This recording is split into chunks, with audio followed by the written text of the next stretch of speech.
High speed मिलेगी। साथियों, BJP सरकार ने देश में नए नए सेक्टरों के दरवाजे खोले। इससे युवाओं के लिए बड़ी संख्या में एम्प्लॉयमेंट के अवसर बने हैं। बेंगलुरु को, यहां के प्रोफेशनल्स को इसका बहुत बड़ा लाभ मिला है। हमने स्पेस सेक्टर खोला तो प्राइवेट सेक्टर ने अपना रॉकेट लॉन्च किया। 1.25 लाख से ज्यादा स्टार्टअप्स में युवाओं का सामर्थ्य दिख रहा है।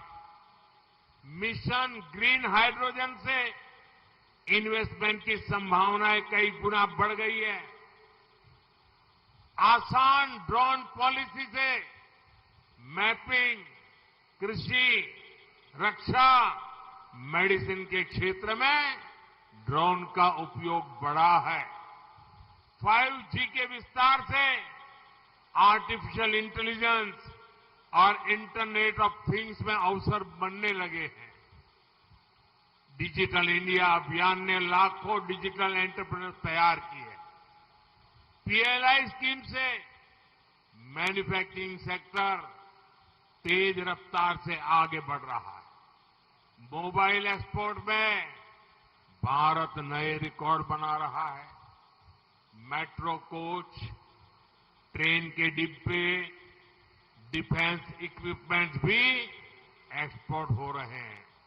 आपने टीवी में देखा होगा, अखबार में पढ़ा होगा, कल ही भारत के ब्रह्मोस मिसाइल का पहला कंसाइनमेंट फिलीपींस को भेजा गया है। इसने ग्राउंड लेवल पर बड़ी संख्या में एम्प्लॉयमेंट अपॉर्चुनिटीज पैदा की है। क्या कांग्रेस के समय में ये कल्पना भी की जा सकती थी क्या? आपको याद होगा, यही कांग्रेस है जिसने HAL को लेकर कितना बड़ा बवाल किया था। कांग्रेस ने देश भर में मोदी को बदनाम करने की कोशिश की थी। वही HAL आज record turnover, record profit, record order प्राप्त कर रही है। कर्नाटका में एशिया की सबसे बड़ी हेलीकॉप्टर फैक्ट्री बनी है। अमेरिका के बाद बोइंग की दूसरी सबसे बड़ी फैसिलिटी कर्नाटका में बनी है। ये तभी हो पा रहा है जब भारत में फैक्ट्रियां बढ़ रही हैं, उसमें काम करने वालों की संख्या बढ़ रही है। भाई और बहनों, बेंगलुरु युवा शक्ति, युवा टैलेंट और टेक्नोलॉजी का पावर हाउस है।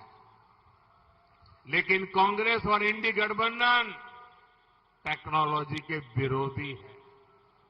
आज पूरी दुनिया डिजिटल इंडिया की प्रशंसा कर रही है, भारत के फिनटेक की प्रशंसा कर रही है। लेकिन आप भूलिएगा नहीं, कांग्रेस ने आधार का विरोध किया था, अदालतों में घसीट कर ले गए थे। कांग्रेस ने जन धन अकाउंट्स का विरोध किया था।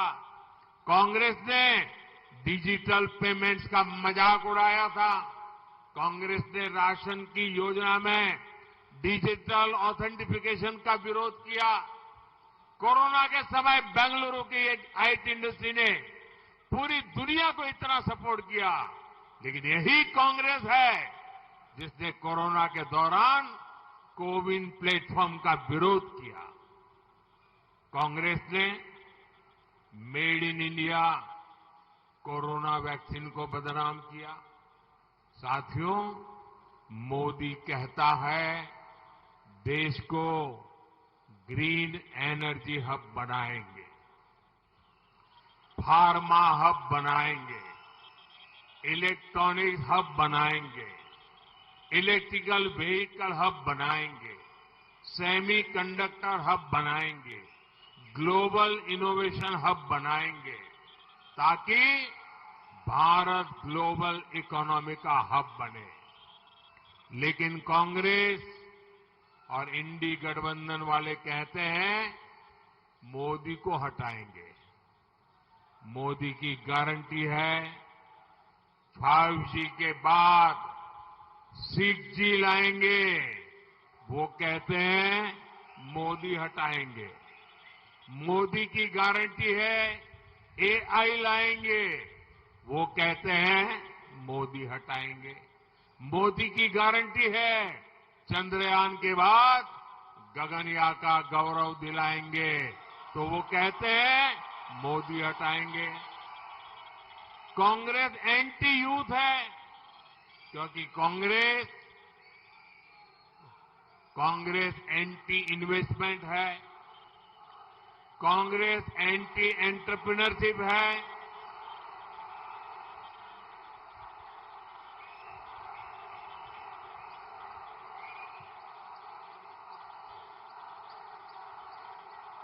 कांग्रेस एंटी प्राइवेट सेक्टर है। कांग्रेस एंटी टैक्स पेयर है।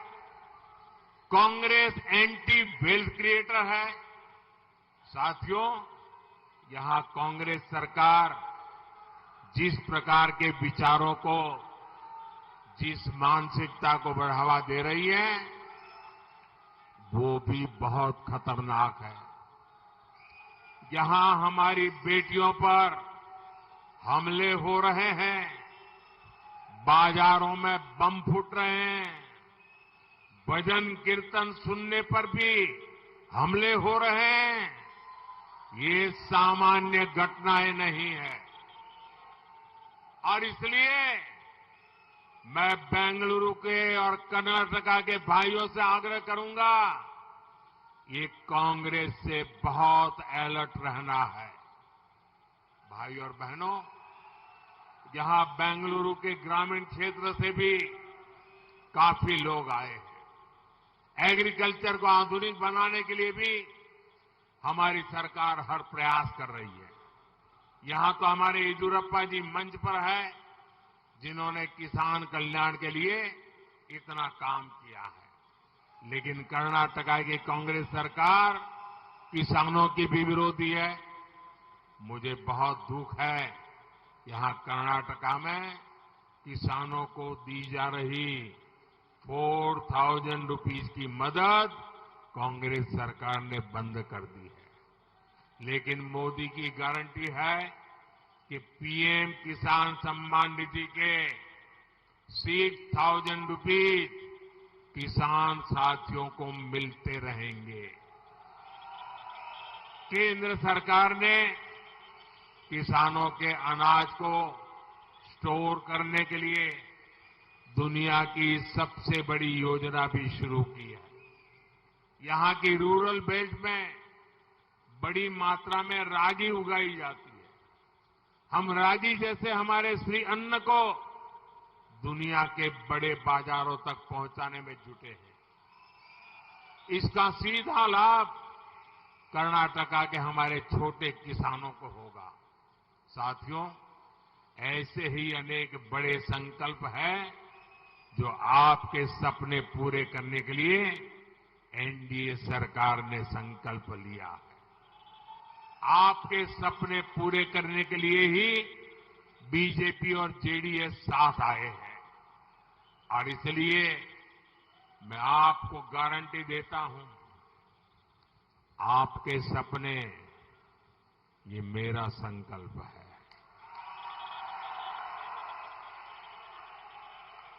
मेरा पल पल आपके नाम, मेरा पल पल देश के नाम। और मैं आपको वादा करता हूं 24/7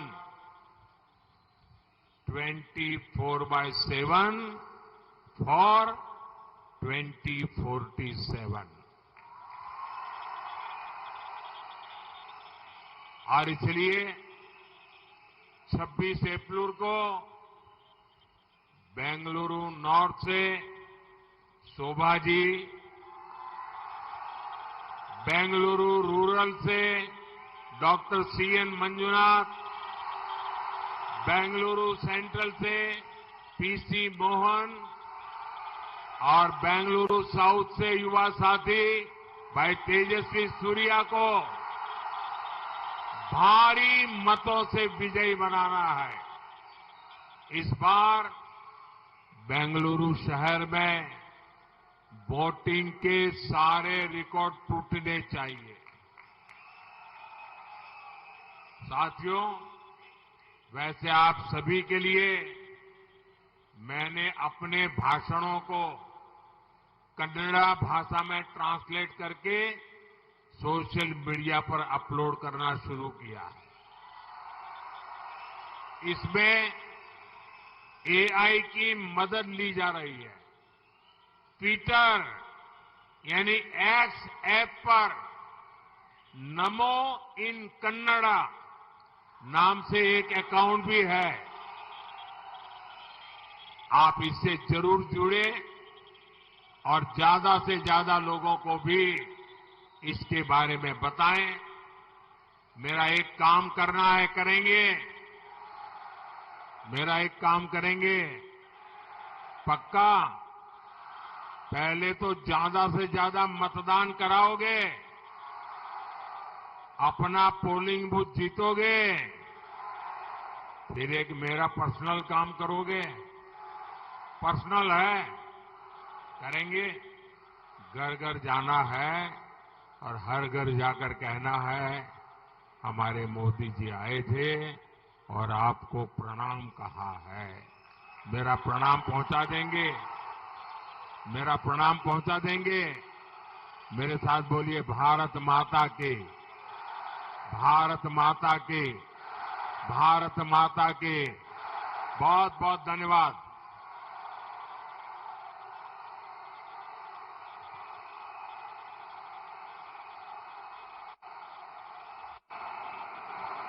ವಿಶ್ವದ ಅತ್ಯಂತ ಜನಪ್ರಿಯ ನೇತಾರ, ಭಾರತದ ಹೆಮ್ಮೆಯ ಪ್ರಧಾನಿ ಸನ್ಮಾನ್ಯ ನರೇಂದ್ರ ಭಾಯ್ ಮೋದಿ ಅವರವರಿಗೆ ಎಲ್ಲರ ಪರವಾಗಿ ಹೃತ್ಪೂರ್ವಕವಾದ ಧನ್ಯವಾದಗಳನ್ನು ತಿಳಿಸ್ತೀವಿ.